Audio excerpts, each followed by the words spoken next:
que sont devenus les gagnants de la Coupe du Monde 2018. La Coupe du Monde au Qatar approche à grands pas, donc bien évidemment on se pose quelques questions sur le sort de la France. On est les tenants en titre de 2018, est-ce que c'est possible ou pas d'enchaîner sur 2 victoires consécutives? À quel point l'équipe de France a été bouleversée dernièrement? On va voir ça tout de suite. Alors on va commencer par Hugo Lloris, ancien lyonnais que j'aime énormément.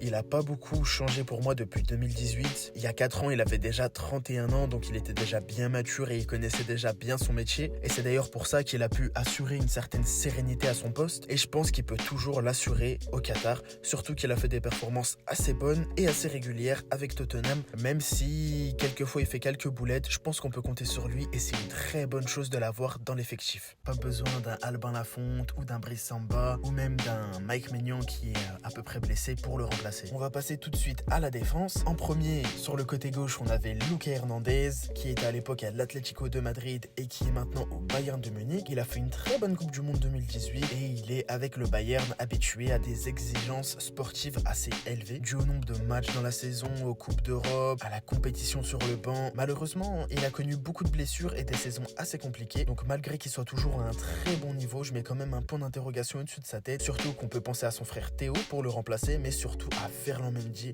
qui pourrait prendre le relais et qui est extrêmement bon avec le Real de Madrid, et notamment le dernier champion d'Europe. Alors, en charnière centrale, on va commencer par Raphaël Varane, qui était à l'époque au Real de Madrid, bien sûr, mais qui est actuellement à Manchester United, qui connaît des temps assez difficiles, on peut se le dire. Et franchement, Varane, je le trouve un peu plus discret qu'à l'époque. Il y a 4 ans, on plaçait énormément d'espoir en lui, à juste titre, bien évidemment. Beaucoup pensaient qu'il deviendrait le meilleur défenseur du monde, que c'était le nouveau Sergio Ramos. Malheureusement, moi, j'ai un peu l'impression qu'il a jamais réussi à passer ce cap de défenseur de classe mondiale, malgré qu'il soit très bon.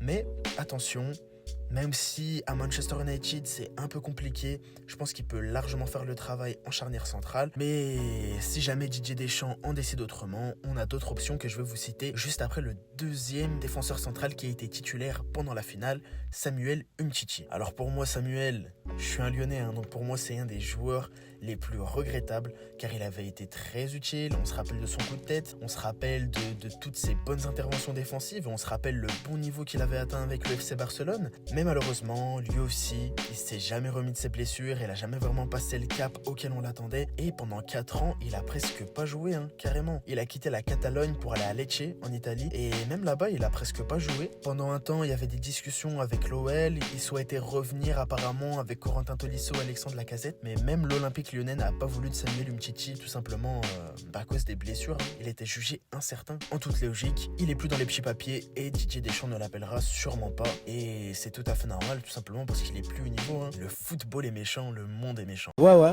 le monde est méchant. Mais bonne nouvelle, pour remplacer Umtiti et potentiellement Raphaël Varane, on a de nouvelles options à ce poste avec l'équipe de France. On peut penser à bien évidemment Presnel Kimpembe, Ibrahima Konaté, Jules Koundé, William Saliba, Wesley Fofana ou encore Isaac Touré. Je balance ça comme ça. Donc voilà, il y a même Upamecano maintenant que j'y pense. Il y a beaucoup de jeunes espoirs, il y a beaucoup de jeunes talents. Malheureusement, c'est qu'en fait, il n'y en a pas énormément qui sont développés, qui ont de grandes responsabilités dans de grands clubs, à part peut-être Kimpembe et peut-être Konaté. Peut-être maintenant Koundé aussi maintenant, mais ça reste très jeune, très inexpérimenté. Donc à voir, je place quand même un point d'interrogation sur cette charnière centrale. Le latéral droit titulaire, bien évidemment, c'est... Second poteau, Pavard. Alors, Benjamin, je sais pas trop quoi en penser, personnellement. C'est devenu un peu le chouchou des Français grâce à son fameux but. La reprise de volée était magnifique, mais est-ce que, sans compter son but, Benjamin Pavard est un bon latéral droit qui peut assurer en Coupe du Monde 2022? Honnêtement, je sais pas.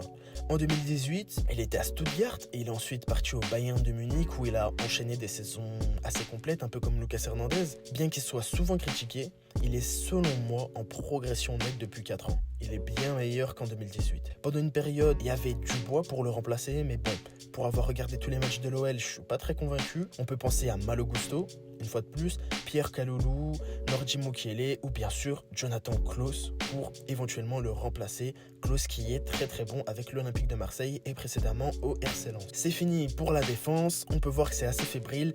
Et c'est pas encore fini, on va passer maintenant au milieu de terrain. En ce qui concerne le milieu de terrain, on va commencer par Paul Labile Pogba, Gros point d'interrogation malgré qu'il fait une énorme Coupe du Monde 2018, qu'il a été très bon à la Juventus, assez bon à Manchester United. J'aime énormément la pioche, c'est un de mes milieux de terrain préférés.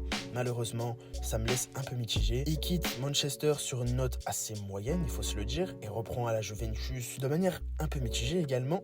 Mais surtout, il faut qu'on prenne en compte les histoires qui se passent avec son frère Mathias Pogba, le marabout, tout le tralala, nanani, nanana. Je pense que ça peut apporter beaucoup de discorde au groupe de l'équipe de France, sachant que je pense que la cohésion n'est pas à son mieux. Je pense que avant d'entamer cette Coupe du Monde, il y a beaucoup de doutes, beaucoup de pression. Donc bon, malheureusement, même si ça aurait été très bien de revoir un Paul Pogba qui avait fait un travail énorme, je pense qu'on peut pas compter sur lui au Qatar et je serais vraiment pas surpris si Didier Deschamps ne l'appelait pas pour cette Coupe du Monde 2022. Et à ses côtés, autre gros point d'interrogation, je parle bien évidemment de N'Golo Kanté. Alors même si c'est un de mes gros chouchous avec Paul Pogba, à Chelsea, il fait beaucoup moins l'unanimité qu'il y a encore 2-3 ans. Ses performances sont assez hétérogènes, ça varie du bien au pas bien, et il a aussi pas mal de blessures pour couronner le tout. D'autant plus que Kanté commence à se faire vieux, vu qu'il a percé un peu tard avec Caen et Leicester, ça fait que son prime est un peu passé, son prime était en 2018, et c'est ça qui me fait un peu peur. Franchement, on avait deux milieux de terrain super complets, qui étaient précis, avec de très bonnes transmissions, qui faisaient les bons appels, les bons retours, et là justement c'est ça qui me fait peur un peu, c'est que ce milieu de terrain, on peut plus du tout compter sur lui. Alors on peut penser bien évidemment à Camavinga, à Tchouaméni, à Boubacar Kamara, à Maxence Cacré, ou encore à Matteo Guendouzi pour prendre le relais, et je suis sûr que j'en ai oublié, mais honnêtement, même si j'aime beaucoup les joueurs que je viens de citer, je doute énormément que ça peut remplacer Paul Pogba et N'Golo Kanté. Donc une fois de plus, à voir ce que Didier Deschamps mettra en place sur le terrain, mais ça m'inquiète un peu, franchement. Et on va passer tout de suite à l'attaque. Sur le flanc droit, El Matador, la Tortue Ninja, Kylian Mbappé. Je vous le présente pas, il a énormément évolué depuis 2018, incontestablement dans le top 10 des meilleurs joueurs au monde actuel, sans forcer, même s'il y a beaucoup de polémiques à Paris, notamment son ego, notamment son salaire. Certains disent qu'il fonctionne difficilement dans un vestiaire et que ça entrave considérablement à une bonne entente dans un groupe. Personnellement, je pense que c'est très important d'avoir un Kylian Mbappé et que franchement, on peut pas s'en passer vu l'état actuel du groupe de l'équipe de France. Vraiment,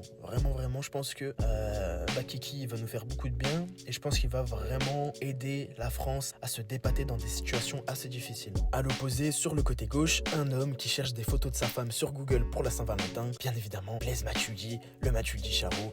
Alors lui, il est parti jouer aux États-Unis à l'Inter Miami, si je dis pas de bêtises. Pas grand chose à dire, à part qu'il a fait une bonne Coupe du Monde 2018, mais bon, il a un peu pris sa retraite internationale, donc en toute logique, Didier Deschamps ne fera plus appel à lui. C'était un show audacieux en 2018 qui s'est avéré payant, on le remercie pour les travaux, et on passe tout de suite à la pointe. Antoine Griezmann, qui n'est malheureusement plus celui qu'on a connu pendant la Coupe du Monde 2018 ou même pendant l'Euro 2016. Son passage au Barcelone l'a fait un peu sombrer, et c'était pourtant un des leaders de l'équipe, donc ce qui est d'autant plus inquiétant. Bien évidemment, maintenant on a beaucoup de joueurs pour le remplacer. Ça fait un peu mal au cœur, sachant que, pas moi personnellement, mais beaucoup de personnes aiment énormément Antoine Griezmann. C'est pas à lui qu'on va penser en premier, je pense, pour le mettre en pointe de l'équipe de France, malheureusement. À ses côtés, le karting Olivier Giroud. Alors même si je suis un très grand fan de la Formule 1, arrête. Obligé de constater que Giroud est devenu bien meilleur dans le jeu qu'il y a 4 ans. Bien plus présent sur le terrain, sans ballon et avec ballon d'ailleurs,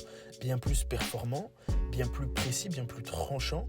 Un très bon jeu de tête, toujours Giroud, une très bonne présence sur le terrain, un peu renard des surfaces à l'AC Milan, parce que oui, Arsenal, Chelsea, maintenant AC Milan, il est devenu très bon en Italie. C'est un peu le contraire de Griezmann, les années lui ont fait du bien, mais après, bien évidemment, la concurrence est rude, il y a KB9, le 9 pour prendre le relais, Mbappé selon le dispositif et la tactique qui sera adoptée, ou bien même, dans une seconde mesure, je pense qu'on peut penser à Christopher Nkunku, ou pourquoi pas Alexandre Lacazette. Ouais, c'est sûr.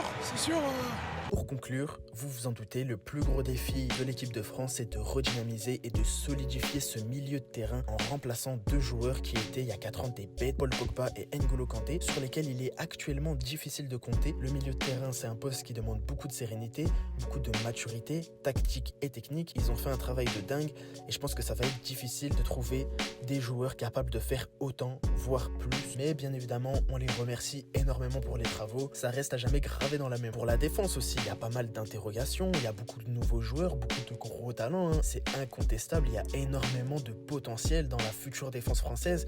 Mais au niveau timing, je trouve que c'est un peu court et je trouve que c'est un peu fébrile. C'est ce qui me fait un peu peur. Donc voilà, franchement, à voir, parce qu'on l'a vu en match amical contre le Danemark. Aligner une défense jeune qui se connaît pas trop bien, c'est synonyme de défaite. Franchement, on va pas se mentir. Après, c'était un match amical, donc bon, on peut pas trop comparer, mais franchement, à voir, ça aussi, ça me laisse un peu perplexe. À l'inverse, au poste de gardien de but, je suis pas trop inquiet. En attaque, je suis pas trop inquiet. Donc franchement, à voir, je pense qu'on peut s'en tirer. Après, est-ce qu'on part favori? Non, bien sûr que non. Mais il y a de la place pour cette équipe de France, je pense, au Qatar 2022. Je vais faire une vidéo aussi sur les remplaçants, donc abonne-toi pour pas la rater.